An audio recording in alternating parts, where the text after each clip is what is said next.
Alastor x Alastor2p. Reader. By SugarBabySlasher. Chapter 1. I grunted and stayed where I was as I could not help but clench my fists.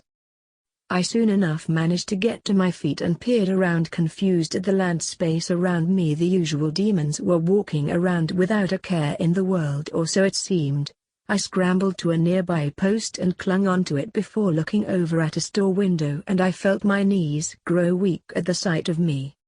I am still the blue me at least, but where am I now? Am I still in hell? It looks that way. I took deep breaths in and out for a few minutes until one of my hands found its way to my cheek. I staggered for a few steps. I felt as if I was choking, gasping for breath, but only to not know that there isn't any air to grasp onto. My arms looped around my waist in a form of a hug. I couldn't think straight nor form any sort of words, none that I wished anyway.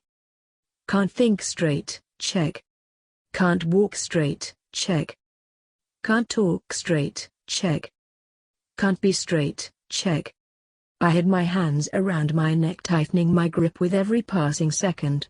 I set out choking noises and slurred words with the final touch of static. Make-believe ... p profanities? Bleach IWW everything. My room so bright ... hush ... reality and glee? Days to me content, tension, redemption to hell consumption ... oxygen allowed? ... hush. Yeah, days pockets, my locket. Daydreams. Repeat, SHSH sheep 2.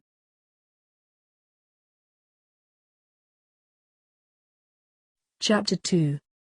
I sighed out and walked down the deserted path that was slightly overgrown as the various plants and bushes had taken back what was theirs, to begin with. Good for them at least. I peered around and took a sharp right, heading deeper into the mass of trees. I'm not home anymore. I am not in my hell. No more my Charlie, and no more my husk or my angel or my Nifty. I am just a fool to keep on chasing after nothing great.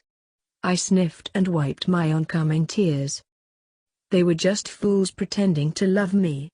I knew they didn't actually love or care about me. They were just scared of what I would do if they didn't show what they thought I wanted. I don't know where I'm supposed to go. I leaned against a tree trunk and slid down it, hugging myself tightly. I don't know how long I sat there, but I knew that I wasn't alone.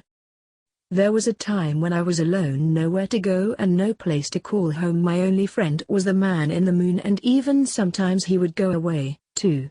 I sang softly as I sniffled and placed my head on my knees, hiding my face from any view. Then one night, as I closed my eyes, I saw a shadow flying high. He came to me with the sweetest smile, told me he wanted to talk for a while. My ears perked high and I jolted to a standing position, only to come eye to eye with a set of piercing red eyes with a set of bright red irises. He said, "Peter Pan, that's what they call me. I promise that you'll never be lonely." We sang it together as I stood up fully and hugged my mic close to me, only now registering that the stranger was me. My lookalike rose a brow at me and I tried not to tear up as my anxiety kicked in. "Why hello there, my dear," he said, smiling at me wider than before. "He seems nice." Hi there," I stuttered as I subconscious shuffled back a tad. His smile faltered. We stood in silence for what felt like an eternity.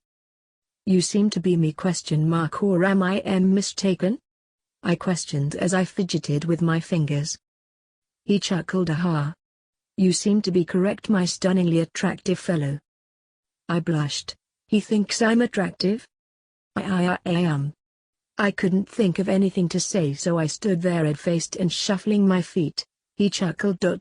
We got to know each other standing there alone in the deep dark woods. Seems we are each other and that we seem to have a fair few things in common, more than I originally thought anyway. Suddenly he took my face into his hands, caressing my cheeks gently. He moved in close. "You should smile, my buck. After all, you never fully dressed without one," he said. "My buck?" I felt tears surface. His eyes seemed to soften at the sight and wiped my eyes with his thumbs and brought me in for a hug. I jumped at the chance and clung to him while sniffling and whimpering.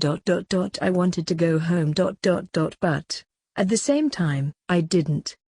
Me and Alastor came to the conclusion that he is the original radio demon, so he kept the name, and I will go by Ally or Blue or Blueberry or anything of the sort. I called him Bambi sometimes. We parted ways but stayed in contact with each other. I found a nice cozy bar to hang around with some nice demons who seemed to like me for me.